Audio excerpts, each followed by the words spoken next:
Stephen Slade actually came into the thread and was like, I just did a null test. This is bullshit.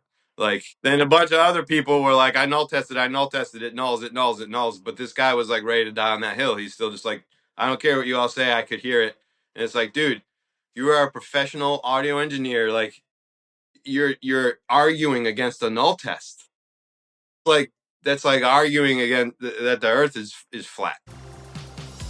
You're listening to the Inside the Mix podcast with your host, Marc Matthews. Hey folks, welcome to Inside the Mix, where beginner producers learn practical music production and mixing techniques from real world experience. And today I am joined, in this episode I'm joined by returning guests. I think it's for the third time now, mastering engineer Eric Mitchell, and he's going to talk through the value of null testing and the human condition as it applies to audio. Eric, welcome back. I know we were chatting off air, but how have you been? How are things? Very good. Very fortunate to be keeping busy and keeping the wheels moving. So very thankful for that. Yes, yeah, I know that feeling. This is the first episode, or the interview, rather. Actually, it's not the first episode, but it's the first interview of 2026. So, audience listening, congrats. Yeah, thanks, man. We're just we're in season 6 now of the podcast. That's wild. So it's a slight tangent here, but yeah, it's you get this end of year wrap from Buzzsprout, who I host with, and I was just like. And he was like, you've done 5 years of podcasting. I was like, that's wild, man. 5 years. That's wild, man. It is. Congrats. Yeah. Cheers, mate. I appreciate it. And it continues to grow, which is nice. So, folks, if you're not familiar with Eric, here's what you need to know. He's a mastering engineer, as I mentioned, with 20 plus years experience helping artists make decisions that actually translate. And today we're unpacking where measurement helps and where it gets in the way. So by the end of this episode, you'll know what a null test is and why it's useful, and also how it can be misleading. Stop using null tests to second guess good decisions, and learn a framework for trusting your ears. So if you've ever struggled with null testing or just don't know what it is in general and understanding how it applies to audio, this conversation is for you. So I think probably the key part to start here with is, if you were to explain what a null test is to a non-technical artist or client, how would you do that? So a null test is basically a means of verifying differences between two signals. For example, if you're trying to test like the results of one plugin against another on the same mix, what are the differences to those? Because ultimately the process results in a subtractive mechanism where the null test will either null, which means that there is no difference and you get silence, or it will just show you the slight differences between the two. And so explaining what it is also requires a little bit of explaining of how it works, I guess. It basically involves phase cancellation, which I don't know if everybody will know what that is, but I'm a very visual person, so the way that I like to describe it is like, if we're thinking about this, visually in your mind, just in terms of like a basic sine wave, which, is kind of like an S on its side. If we actually take that and then flip it, so now it is an S, and you're seeing the waveform like this, you can imagine a speaker that's essentially telling you the path of the speaker. So you have your middle line, and then, the waveform crosses back and forth over that line. So you have positive and negative phase. So positive phase is when the speaker is out, and negative phase is when the speaker is in. So if you're watching the waveform, you're seeing the physical action of the speaker moving, going in and out. And so now what phase cancellation is let's say that your signal is going out first and then in. If you reverse the phase, you're essentially making it the opposite. So now the speaker's going in first and then out. So if you have two signals that are the same and you reverse the phase on one, you now have one signal that's telling the speaker to push out and the same exact strength signal telling the speaker to push in. So that cancels each other out and you wind up with a speaker that doesn't move. So it's kind of like a push-pull when you flip the phase. So what ends up happening there is when you have, these two signals you're trying to compare, you flip the phase. If they're identical, they cancel out because the speaker isn't moving. But if one has a slight difference, it will either, allow the speaker to slightly move in that direction of the phase or whatever, which gets the sound, and that's what you wind up hearing. And so that's obviously just, basic phase cancellation on a sine wave. When you have a whole mix with a lot more frequencies going on, that cancellation, can come and go. It's not just typically a stagnant thing. But the the reason why you would ever want to do this is because you can essentially remove the human condition. Like a lot of times we say, oh, I think this sounds this way or that sounds that way, or I think the mix sounds better with this compressor than that compressor or whatever. And you want to compare one to the other. Of course, you want to listen, and listen for those differences, but humans are not infallible. And my favorite example to give, which anybody who's done like audio long enough has done this, where you're sitting there and you're tweaking the plug-in and you're hearing differences, but then you realize it was bypassed, Yes, I've done that. and you're like, Yeah. what the heck? Like, I heard differences, but it's because your brain is a lot more powerful than we think. It'll fool you. And so this is just a means of trying to like remove that human condition and validate what's there. So without doubt, you know what I mean? Kind of like the scientific method. Yeah. I like what you said about flipping the sine wave so it's vertical, because I never thought of it that way with regards to phase cancellation. And actually, like you say, visually thinking, okay, well, that's the speaker code moving in and out and flipping it that way. It's a really good way to, I think, articulate and then visually represent phase cancellation, which is quite interesting. So with null testing, with regards to beginners, what do you think is the most damaging misconception surrounding null testing before we dive into actually like how we might use it in a workflow? Um, it depends, because these days with the internet, you have all these kind of different tangents and little pockets of where things develop, and you know, I guess it'd probably be easier for me to just to say like where I think it is applicable, which is like to answer questions where you think you're hearing something but you're not sure and you want to verify it. Uh, like for example, in my mastering studio, a couple years back, there were like three really prominent converters on the market that everybody was arguing over. I believe it was like the Hilo, the the merging Anubis, and the Crane Song stuff. And so everybody's saying like, well, no, this one's got better transients, and no, this one's got this, and this one's got that. And so we, a friend and I, we like printed loops through all of them, and then you can null them, with the same audio samples, and then you can null them against each other, which is just showing you the difference between the converter. So you can hear like, oh, okay, this one has a little bit more top end, this one's a little more round in the bottom. And so null testing essentially says like, okay, here's a signal, here's another signal. I'm going to subtract one from the other, and what's left over. Because you can't do that with two different songs. That's kind of pointless. It has to be like, the same material. But when you subtract the null away, if there's nothing there, then they null. But that's very rare. So, like the the way people phrase it about null testing is like, there's only one reason things will null. There's a million reasons why they won't. And so, like, very rarely will you actually get that two things completely null, that they're identical. And if they do, then you're certain those signals are the same. But another great example was this is actually probably really applicable because this is something that gets said a lot in the industry.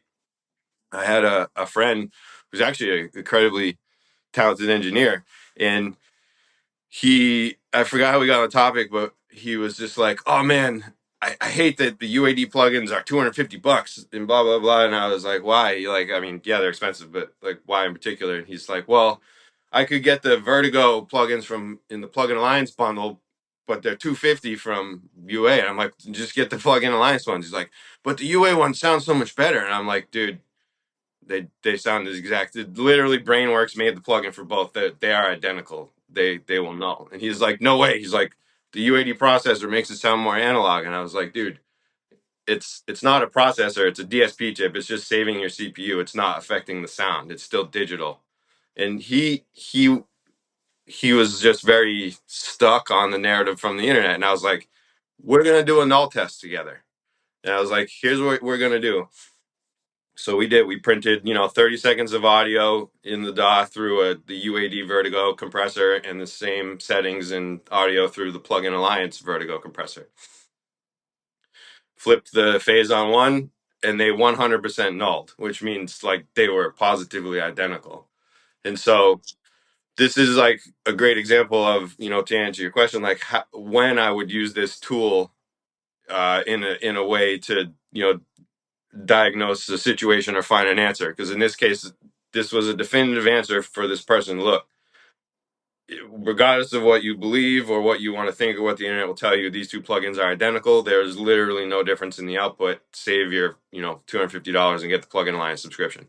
So like a great example of how that can help you in a case where there was no way our ears could have positively told us if those two compressors were identical. You know what I mean? Yeah, that's very interesting what you mentioned there about the two different vendors. Yet with the null test, the plugins that sound the same, which is, and the what you mentioned there about the internet narrative and sort of combating and going against the internet narrative, which I think is quite important to have tools at your disposal to be able to do that, because depending on where you go in different watering holes, you'll see various different people say various different things. So being able to actually think, Exactly.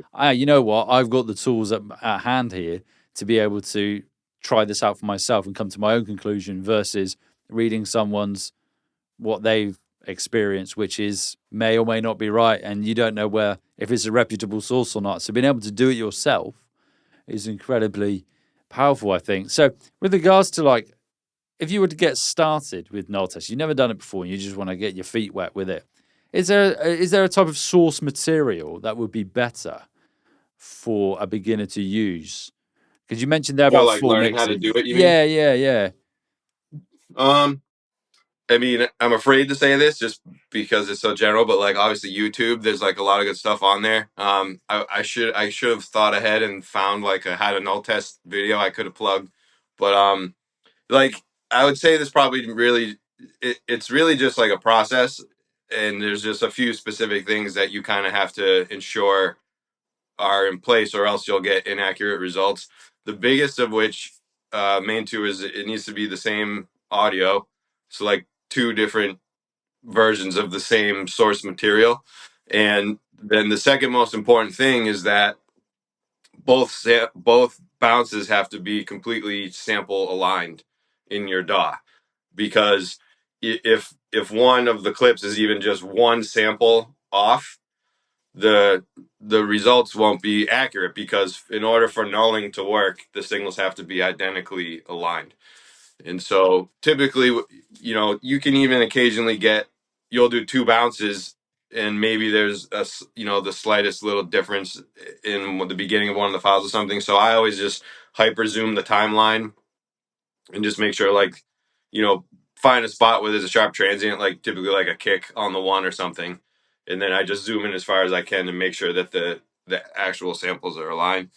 And then beyond that, you just need a utility that allows you to reverse phase, which most DAWs have something in there that'll do that. Yeah. I'm thinking like the Logic Pro gain plugin has the ability to flip phase.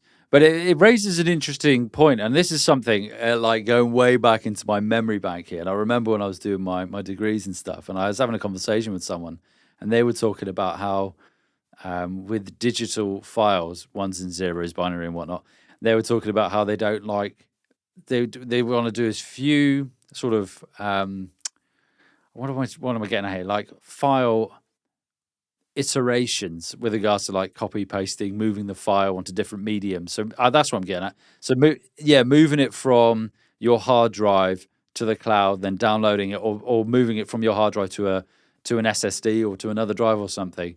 And their argument was, in doing so, it's going to have a potential impact on the actual source file itself. I don't know if you've ever seen that or read that in conversation or done any null testing on that. Because now you've mentioned null testing, I'm thinking to myself, that would have been a good opportunity to Very good. dispel or dispute that potential theory there. Because I was kind of like, in my head, I was like, it's going to have no impact. I don't know what you think. Yeah, that's a perfect scenario. Like in that like let's use that as a hypothetical for the listeners. Like, how would you set up a null test in that scenario? So what I would have done is taken that file or a file, direct from the DAW, left it on your desktop, then did another print, then upload it to Dropbox, move it to your hard drive, put it on a thumb drive, bring it back. You move it all over the place, then you bring it back, put them both into your DAW, flip the phase, and null. And I would have bet in your scenario they would have nulled. Yeah, that's what I'm thinking as well. There you go, audience listening. Give it a go. If you've never done it before, give that a go. Do exactly what Eric said there. And then there's a link in the show notes. Send us a message and let us know what you find, because I'd be very interested and also let us know what you did as well. That would help. Whether you went into the cloud or what sort of medium you then copied it onto, because I'd be very interested to know. But to what you were saying, like, that's really my angle is like, so much in the world we can't know. Like, we don't know if there's aliens or not, just like a really thing, like, but like we can't know. Like with audio, it's a science, and we have tools that we don't have to wonder. Like, we don't have to sit there and go, is are these things what you have a means to tell yourself for sure what you're hearing.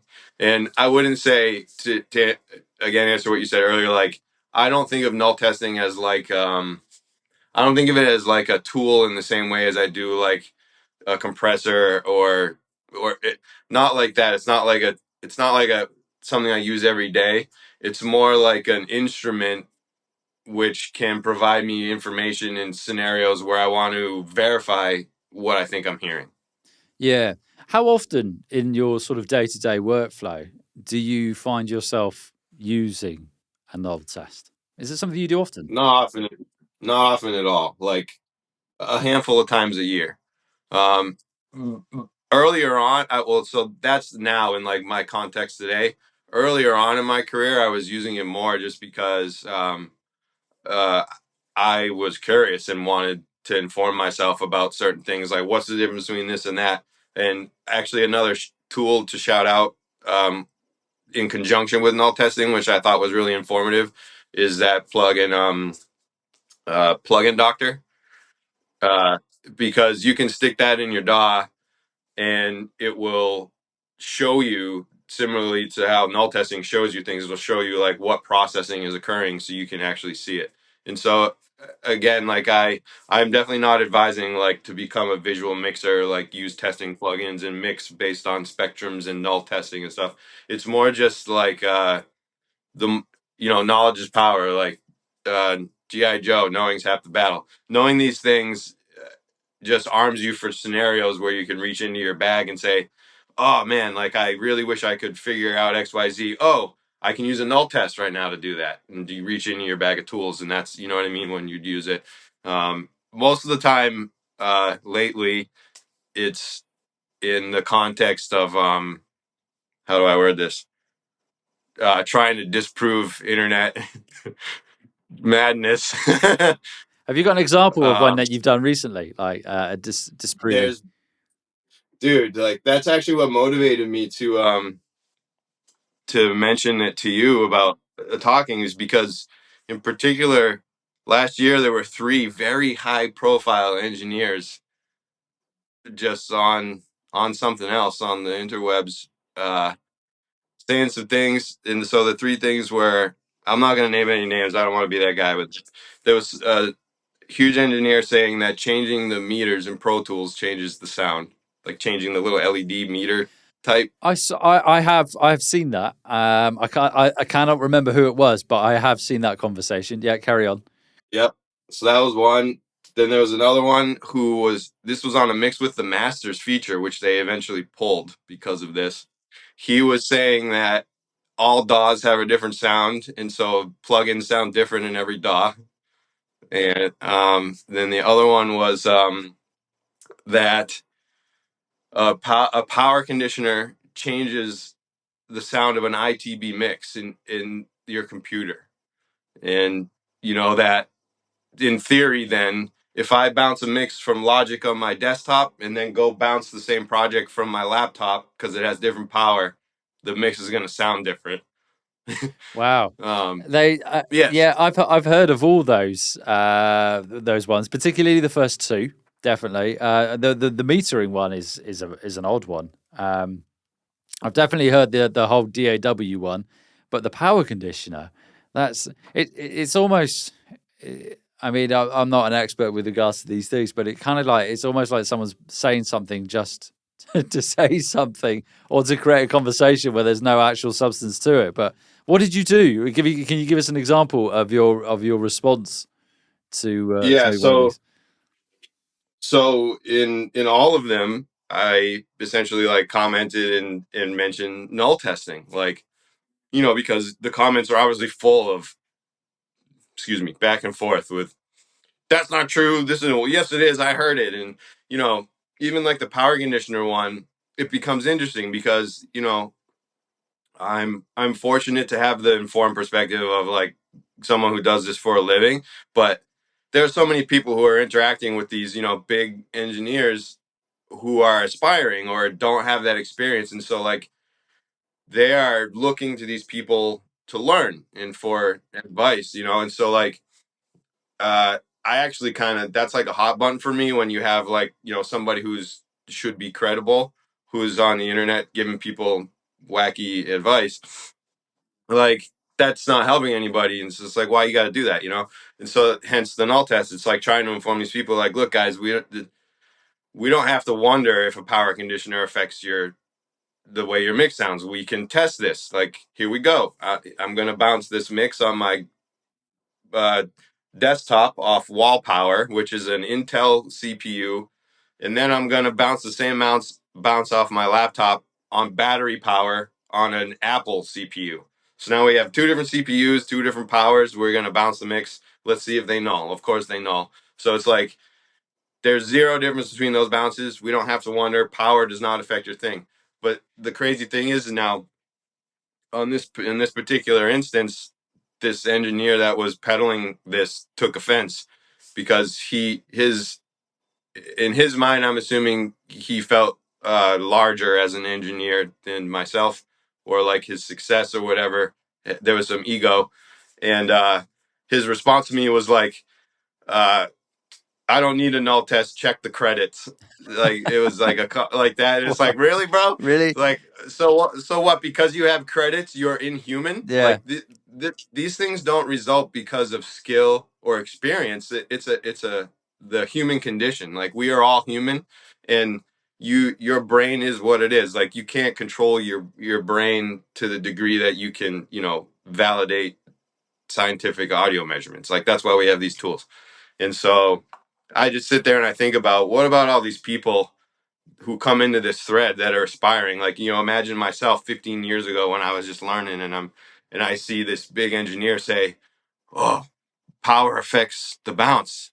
Like if I didn't know well enough or how to determine that for myself and I took that at face value, now I'm going to be all concerned, which computer should I bounce this mix on? Like it just creates problems for people. So all I'm trying to motivate is just educating people in this era of like the internet information. Like you don't have to wonder. Null testing is only one tool amongst many, but we have tools that we can use to cipher through the abundance of crap that people say right now on the Yeah, yeah. internet. That's what you mentioned there is a prime example of what we were talking about earlier, which is having a tool in your arsenal that you can think, okay, this sounds dodgy. I'm not entirely sure I agree with this. I'm going to test this out for myself, regardless of who it is as well. I love the fact he or she was flexing by their credits rather than actually Yeah, coming dude. back with a Dude, response. I couldn't believe that. That's just like, man, like I mean, to each their own, but I don't care if I was the biggest engineer in the world. Like humility goes a long way. Well, 100%. Yeah, yeah, 100%. And I think people are always learning as well. So it's always a learning opportunity, no matter like what stage you're at. People make mistakes, but yeah, I love that. Check the credits. So good. Check the credits. Like, yeah, Yeah. okay. I mean, did you check the credits or did you just immediately move I mean, on? I didn't need to. I knew who he was, Okay, and like okay. that's the point he was getting at. Yeah. But like, it's like, dude, I don't care if you're the best mastering engineer on the entire planet. You are still human, and you're still not infallible. Like It's, you know what I mean? Like, I actually think not acknowledging that is a weakness. Like, we need to acknowledge that we are human and that we can't always trust our eyes or our ears or whatever, you know, like that's why these tools are like insurance to verify what we think if we're unsure. Yeah. So just to play devil's advocate, then you've never gone against the data, like I say, data in terms of what you're hearing.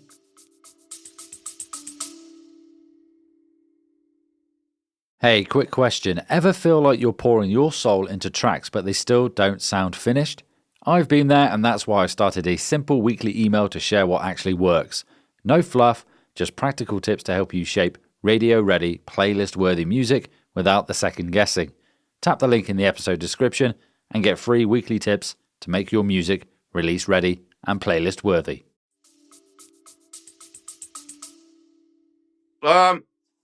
Well, so yes and no. Like, with null testing, the data that it provides is more of like indicative of like difference or similarities. It's less informative in like a mixed or mastered decision context.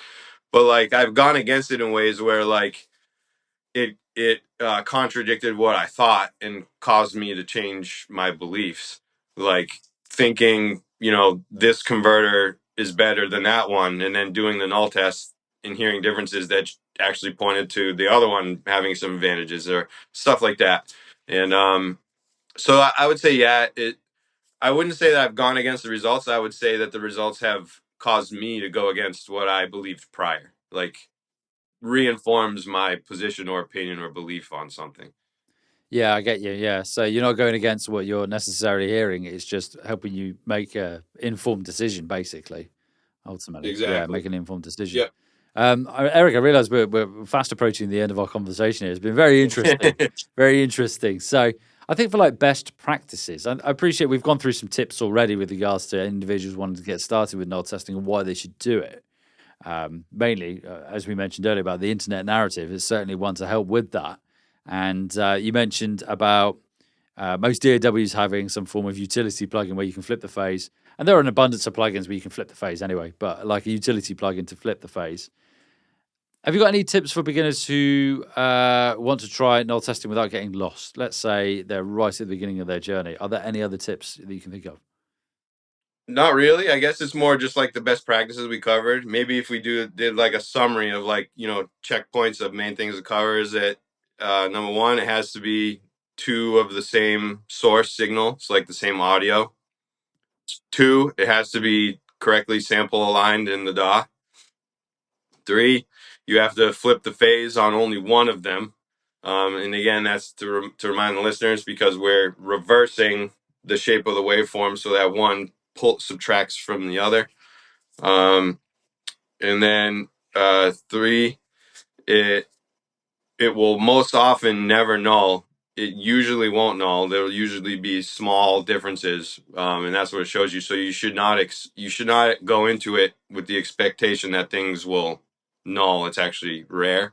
And then lastly, this is for the analog guys. This makes it a lot more difficult. Is that it's a lot harder to null check or null test analog bounces because there are natural inconsistencies in our analog processing. Like if you do a digital bounce in the box twice in a row, it's identical both times. But if you print a bounce through a desk twice in a row, there are going to be subtle differences just to the hardware. And so in those cases, null testing it won't ever null because of those, you know, differences in the analog print. So sometimes the environment of the test itself will constrain the results. And so like you need to be aware of that if you were trying to null two analogs, it will never null. And you have to know that in addition to any of the differences you're hearing between the two bounces, you're also going to hear the non-linearities of the analog itself in that. But I feel like these days, most people who are doing this kind of stuff and that purposely use a digital bounce for the testing. Yeah, I was kind of going to mention that then. It's kind of one of those things that seems to be more likely to be in the digital realm versus versus solely in the analog realm. But it'd be quite interesting to do, though. I think quite interesting to do in the analog realm if you've got that opportunity to experiment with it. There was one other question I had actually with regards to those three examples was the Pro Tools metering. I totally forgot about Oh that. yeah. What was the argument there? Because it's been so long since I've seen that argument. What was the argument with regards to the metering? He was saying that so in Pro Tools you know how you can change the scaling of the metering, like K14 whatever. He was saying that changing that setting changed how the DOS sounded. And so at first, I have a friend that worked for Avid for like 15 years. So of course I hit him up and I was like, "Yo, check this." I sent him a link to the thing. I'm like, "Look at what this dude's saying." I'm like, off the bat, I'm like, "He's crazy," but I need some verification. He was like, "Oh yeah, he's crazy. Like the audio doesn't even touch the meters. It's visual. It doesn't even go through." And so I was like, "Cool." And so I like go to the thread. I write that, like, just talk to my friend who worked at Avid 15 years, and I heard it. I don't care what he said. I heard it. And so this is like that prime example, right? It's like, all right, dude, like you're who you are, and you've got a great career, but like you're still human. Like you're hearing something that's not there. You should want to, validate that, null test it. And so Stephen Slade actually came into the thread and was like, "I just did a null test. This is bullshit." Like, then a bunch of other people were like, "I null tested, it nulls, it nulls, it nulls." But this guy was like ready to die on that hill. He's still just like, "I don't care what you all say. I could hear it." And it's like, dude, you are a professional audio engineer. Like, you're arguing against a null test. Like, that's like arguing again that the Earth is flat. Like, you know what I mean? Like, you know Yeah, what I mean? yeah. It just Yeah, it sounds like he got to the point where, by the point of no return, it's like, I've committed to this now. I can't go back. yeah. I've committed to it. I've gone too Yeah. far. Like, I've gone too far, and I cannot go back on what I've said. I've just got to continue down this Yeah. path and just hope that at some point people forget. Yeah. Interesting one, man. 2026, the year audio engineering became comedy. Yeah. There's a lot of that. There is a lot of that, to be fair. I see a lot of that on YouTube, to be honest with you. A Yeah. lot of it. It's interesting stuff. Listeners, before we wrap things up, I mentioned this earlier. I gave you a call to action, which was to try moving a digital file between different mediums and null testing it and see what you come up with. But are you going to add this to your workflow? Again, click that link in the episode show notes and let us know what you do with regards to that. I'd be very interested, and I'll give you a shout out on a future episode. But Eric, it's been very insightful. I've really enjoyed this chat. First one of 2026. And in particular, the three examples I think were brilliant that you came with regards to why we would use null testing as well. So before we wrap things up, is there anything you'd like to share with our audience? Have you got anything coming up, any interesting stuff? And where can they find you if they want to follow you and learn more about what you're doing? You can, links to everything is on my website. It's ericmitchellaudio.com. Biggest thing I'd like to plug that I'm proud of is I last year brought a hardware analyzer to market, like a desktop real-time analyzer called the Arbiter. And the company is Captive Audio with a K, so captiveaudio.com. Got it on holiday sale right now, $50 off, very cheap, very useful, helpful. Actually, on the topic of null testing and tools, it's a great tool that I use every day in my workflow. Cool, man. I will put a link to that in the show notes, and also a link to your website as well. So audience, do go check all that out as well. Please do go and check that. And also, if you've enjoyed this episode, do go check out episodes 174, The Art of DIY Mastering, and 182, Are You Using Digital Distortion Wrong? Both including Eric in those episodes. So do go check those out. And of course, as well, I always give this CTA, this call to action. Do click the show notes and jump on my weekly newsletter as well, so you get kept up to date with everything podcasting and tips and tricks on music production and whatnot. And obviously, you'll see bits and pieces from this episode in a few weeks' time. But Eric, it's been a few weeks' time, the same week. It's been an absolute pleasure. It's always good to catch up. Our yearly chats. Absolutely. Yeah. I'll be interested to know what the next one will be. So if you do come across anything else that you see out in the wild on the internet that you want to chat about and ultimately disprove in some way on the podcast, more than up for it. It's always interesting, mate. So big thanks. Keep a mental ticker going. Yeah. Just make a note, and then at the end of the year, be like, okay, Mark, I got these ideas. I've seen this. Yeah.